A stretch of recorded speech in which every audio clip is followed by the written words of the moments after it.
제9장.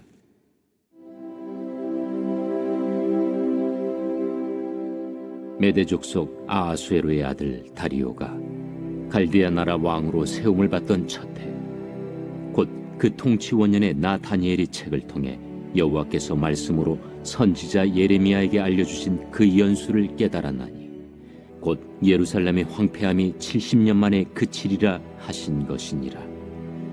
내가 금식하며 베옷을 입고 죄를 덮어쓰고 주 하나님께 기도하며 간구하기를 결심하고 내 하나님 여호와께 기도하며 자복하여 이르기를, 크시고 두려워할 주 하나님, 주를 사랑하고 주의 계명을 지키는 자를 위하여 언약을 지키시고 그에게 인자를 베푸시는 이시여, 우리는 이미 범죄하여 패역하며 행악하며 반역하여 주의 법도와 규례를 떠나싸우며, 우리가 또 주의 종 선지자들이 주의 이름으로 우리의 왕들과 우리의 고관과 조상들과 온 국민에게 말씀한 것을 듣지 아니하였나이다.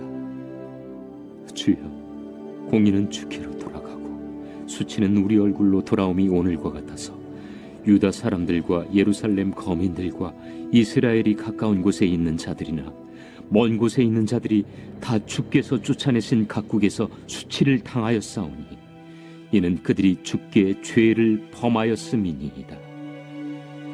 주여, 수치가 우리에게 돌아오고 우리의 왕들과 우리의 고관과 조상들에게 돌아온 것은 우리가 주께 범죄하였음이니이다마는, 주 우리 하나님께는 긍휼과 용서하심이 있사오니, 이는 우리가 주께 패역하였음이오며 우리 하나님 여호와의 목소리를 듣지 아니하며 여호와께서 그의 종 선지자들에게 부탁하여 우리 앞에 세우신 율법을 행하지 아니하였음이니이다. 온 이스라엘이 주의 율법을 범하고 치우쳐가서 주의 목소리를 듣지 아니하였으므로 이 저주가 우리에게 내렸으되, 곧 하나님의 종 모세의 율법에 기록된 맹세대로 되었사오니, 이는 우리가 주께 범죄하였음이니이다. 주께서 큰 재앙을 우리에게 내리사 우리와 및 우리를 재판하던 재판관을 쳐서 하신 말씀을 이루셨사오니, 온 천하에 예루살렘에서 일어난 일 같은 것이 없나이다. 모세 율법에 기록된 대로 이 모든 재앙이 이미 우리에게 내렸사오나, 우리는 우리의 죄악을 떠나고 주의 진리를 깨달아 우리 하나님 여호와의 얼굴을 기쁘게 하지 아니하였나이다. 그러므로 여호와께서 이 재앙을 간직하여 두셨다가 우리에게 내리게 하셨사오니, 우리의 하나님 여호와께서 행하시는 모든 일이 공의로우시나 우리가 그 목소리를 듣지 아니하였음이니이다. 강한 손으로 주의 백성을 애굽 땅에서 인도하여 내시고 오늘과 같이 명성을 얻으신 우리 주 하나님이여, 우리는 범죄하였고 악을 행하였나이다. 주여, 구하옵나니 주는 주의 공의를 따라 주의 분노를 주의 성 예루살렘 주의 거룩한 산에서 떠나게 하옵소서. 이는 우리의 죄와 우리 조상들의 죄악으로 말미암아 예루살렘과 주의 백성이 사면에 있는 자들에게 수치를 당함이니이다. 그러하온즉 우리 하나님이여, 지금 주의 종의 기도와 간구를 들으시고 주를 위하여 주의 얼굴빛을 주의 황폐한 성소에 비추시옵소서. 나의 하나님이여, 귀를 기울여 들으시며 눈을 떠서 우리의 황폐한 상황과 주의 이름으로 일컬는 성을 보옵소서. 우리가 주 앞에 간구하옵는 것은 우리의 공의를 의지하여 하는 것이 아니요 주의 큰 긍휼을 의지하여 함이니이다. 주여, 들으소서. 주여, 용서하소서. 주여, 귀를 기울이시고 행하소서. 지체하지 마옵소서. 나의 하나님이여, 주 자신을 위하여 하시옵소서.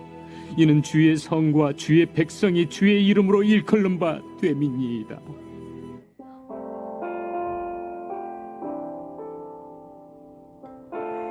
성도들의 기도는 하나님의 뜻이 이 세상에 이루어지는 데 불시로 사용됩니다.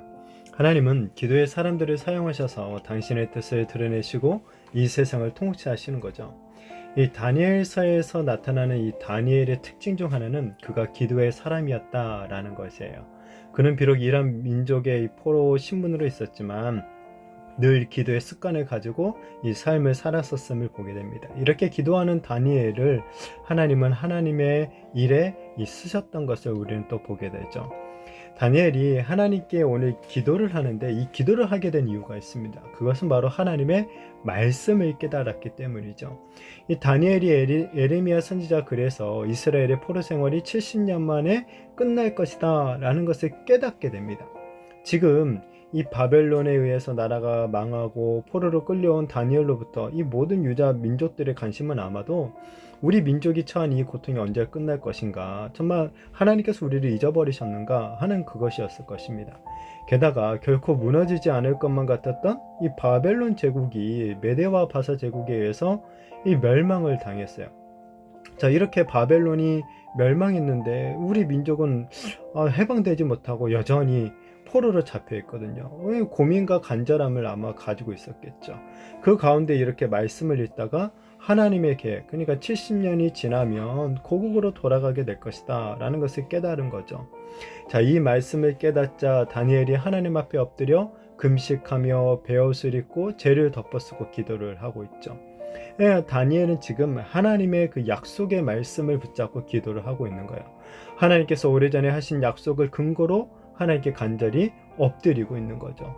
하나님의 말씀에 의지해서 드리는 이 기도가 바로 하나님이 들으시기에 가장 합당하고 거룩한 기도가 되는 거죠. 따라서 말씀과 기도는 이 마치 동전의 양면처럼 함께 갈 수밖에 없는 거예요. 이 말씀을 읽으면요, 정말 기도할 수밖에 없습니다. 또 기도하는 사람이 말씀을 제쳐두고 이 기도를 한다? 그건 사실 가능하지도 않습니다. 왜냐하면 그리고 이제 말씀을 제쳐둔 기도, 이런 기도는 자칫하면은 하나님의 뜻과는 상관없는 정말 우리 욕심에 기반한 기도가 될 가능성이 너무나도 많기 때문에 그렇죠. 바라기는 우리가 말씀을 읽고 그 말씀에 근거해서 하나님께 간절히 기도하는 그런 우리가 되어지기를 바랍니다. 그럴 때 그 기도는 하나님이 받으실 만한 그런 합당한 기도가 되고 정말 이 땅에서 하나님의 뜻을 이루는데 불씨처럼 사용되는 그런 능력 있는 기도가 될 줄로 믿습니다. 이 다니엘의 기도 내용을 보면 한마디로 회개 기도예요. 이스라엘 공동체의 죄악을 갖다가 회개하고 있는 거죠. 이스라엘이 하나님의 말씀을 버리고 우상 숭배에 빠진 죄로 인해서 자신들이 이렇게 포로 생활을 하게 되었다는 거예요. 사실 다니엘은 우상 숭배의 죄를 짓지는 않았어요. 오히려 지금 포로로 끌려온 곳에서도 우상 숭배를 하지 않다가 사자굴에까지 들어가기까지 했던 정말 하나님을 향한 그 신앙을 굳게 지켰던 신실한 믿음의 사람이었죠. 그런데도 다니엘은 지금 뭐로 갑니까? 그들의 죄가 아니라 바로 우리의 죄다라고 말을 해요. 공동체와 자신을 동일시하면서 하나님 앞에서 지금 통회하고 있는 거죠. 오늘날 우리 그리스도인들이 가져야 될 이 기도의 태도가 정말 이런 기도의 태도가 아닐까라는 생각이 듭니다. 한국교회 성도들 참 기도 많이 하기로 유명하죠. 그런데 이 다니엘처럼 정말 우리 나라와 민족을 생각하면서 눈물로 근식하며 회개하며 기도하는 분들은 참 많이 못 보는 것 같습니다. 아니, 있겠죠. 그러니까 이 나라가 우리가 지금 이만큼 사는 거겠죠. 솔직히 목사인 저도 나라를 위해서 그렇게 참 기도한 게 언제적인지 참 생각이 나지 않을 정도입니다. 물론 나라를 위해서 기도하기는 하지만은 다니엘처럼 정말 철저하게 이 회개의 기도를 드려본 적이 있는가 참 부끄럽지만 거의 없을 정도예요. 사회와 이웃의 범죄에 대해서 이 비판의 목소리, 어떤 정죄의 목소리는 내는데 정작 그 죄를 나의 죄로 여기고 정말 눈물 흘린 적은 거의 없었던 것이 사실이죠. 하나님께서 우리를 부르신 목적, 죄를 짓는 이웃과 사회를 정죄하고 이 비판하라고 부른 것이 아니죠. 오히려 정말 이 다니엘처럼 그런 죄에 대해서 우리가 마음 아파하고 정말 그들을 대신해서 정말 우리가 회개하라고 하나님께서 우리를 먼저 불러주신 줄로 믿습니다. 바라기는 우리가 이웃과 우리 나라와 이 민족 또 나아가선 세계 열방을 위해서 더욱더 깨어 기도하는 우리가 되었으면 좋겠습니다. 다니엘처럼 정말 우리 공동체, 우리 민족의 죄, 이 세상의 죄가 곧 나의 죄다 라는 것을 정말 인정하면서 우리가 좀 하나님 앞에 정말 그런 회개의 심령, 정말 철저하게 회개하며 나아가는 그런 이 기도의 사람들이 되어지기를 바랍니다. 자, 이스라엘의 회복은 오직 하나님의 긍휼만으로 가능한 거죠. 하나님은 나중에 이 고레스 왕을 통해서 이스라엘을 이제 귀환하게 하실 거예요.